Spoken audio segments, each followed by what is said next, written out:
নিয়ে আমি প্রচন্ড কথা শুনেছি সবার কাছেই।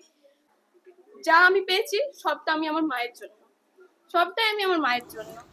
ঝড় থামেনি, থেমে যাননি নিকিতাও। বান্দোয়ানের এক অপরাজেয় সংগ্রাম। বহু দ্রুতগামী হার মেনে যায় বহু শক্তিশালী, কিন্তু হার মানে না সে যে বলে জীবনের যুদ্ধটা জিতবই আমি। স্বামী বিবেকানন্দেরই অমোঘ বাণী যাকে প্রতিদিন নতুন করে বাঁচার আলো দেখায়, তিনি বান্দোয়ানের মেয়ে নিকিতা কর। আজ যিনি কেবল নিজের ভাগ্যের চাকা ঘোরাননি, বরং শত শত মেয়েদের স্বপ্নের দিশারি হয়ে উঠেছেন। নিকিতা যখন প্রথম এই পৃথিবীতে আলো দেখেছিল, তখনই তার মা নিজের চোখের তারাই এক নতুন স্বপ্ন বুনেছিলেন।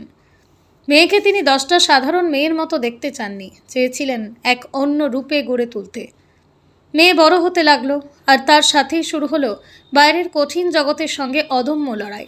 সেই চড়াই উতরায়ের পথে চারপাশের অনেকে যখন টিপ্পনি কেটেছে, প্রতিবেশী বা পাড়ার লোকেরা যখন নানা কথা শুনিয়েছে, নিকিতা সেগুলোতে কান দেননি। কারণ তিনি জানতেন লক্ষ্য যাদের স্থির, তাদের পিছন ফিরে তাকাতে নেই। আর এই দীর্ঘ লড়াইয়ে নিকিতার পাশে সবচেয়ে বড় ঢাল হয়ে দাঁড়িয়েছিল শুধু তার পরিবার। পাড়ার লোক তো বলবেই, তাদের কথায় কান দিয়ে নিজের পথে চলা থেমে যায়। আজ সাফল্যের এই চূড়ায় দাঁড়িয়ে নিকিতার মন বারে বারে কেঁদে ওঠে তার প্রিয় দাদুর জন্য। দাদু ছিলেন তার জীবনের সবচেয়ে বড় আশ্রয়, সবচেয়ে বড় শক্তি। আজ যদি দাদু বেঁচে থাকতেন, তবে নাতনির এই লড়াই আর সাফল্যের দেখে সবচেয়ে বেশি খুশি হতেন তিনি। দাদুর স্মৃতি আজও নিকিতাকে সামনে এগিয়ে যাওয়ার অনুপ্রেরণা যোগায়। স্বপ্ন থেকে আত্মরক্ষার এক অনন্য সাশ্রয় নিকিতার চলার পথটা মোটেও মসৃণ ছিল না, কিন্তু হার না মানা মনোভাব তাকে এনে দিয়েছে এক নতুন পরিচয়। নিকিতা এখন শুধুই এক সাধারণ ছাত্রী নন, তিনি এক সফল নির্দেশক ও ট্রেনার। নিজের প্রতিষ্ঠিত নৃত্যাঞ্জলি কলা মন্দিরে আজ এলাকার অসংখ্য ছোট ছোট শিশু, মহিলারা আসছেন নাচের তালিম নিতে। তবে নিকিতা শুধু নাচেই থেমে থাকেননি। বর্তমান সমাজে মেয়েদের স্বাবলম্বী ও সুরক্ষিত করতে তিনি শুরু করেছেন ক্যারাটে ও আত্মরক্ষার বিশেষ প্রশিক্ষণ। পরিবারের আলো, বান্দোয়ানের গর্ব।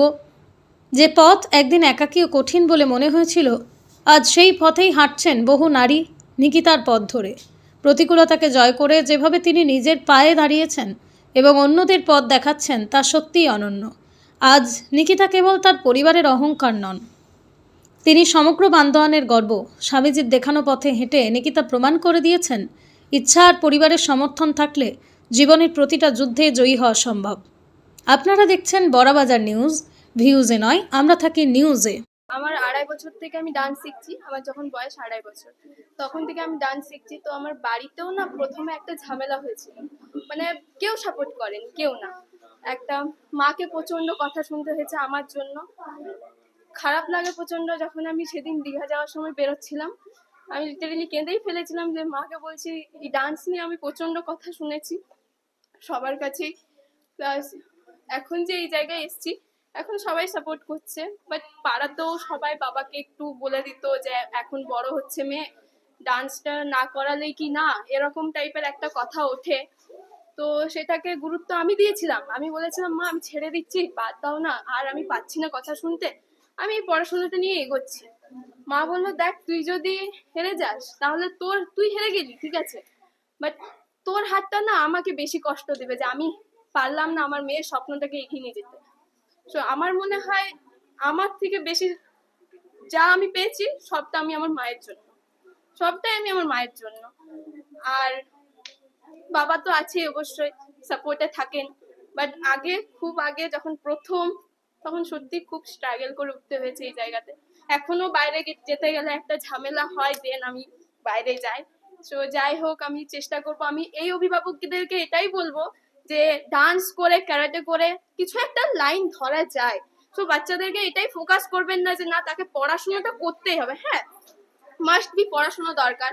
এই ডান্স নিয়ে যে এগোচ্ছি এটাতেও পড়াশোনা দরকার, ক্যারাটেতেও পড়াশোনা দরকার। বাট এমনটা না যে পড়াশোনা করে তারা জবই করতে হবে তাদেরকে, এমনটা তো না।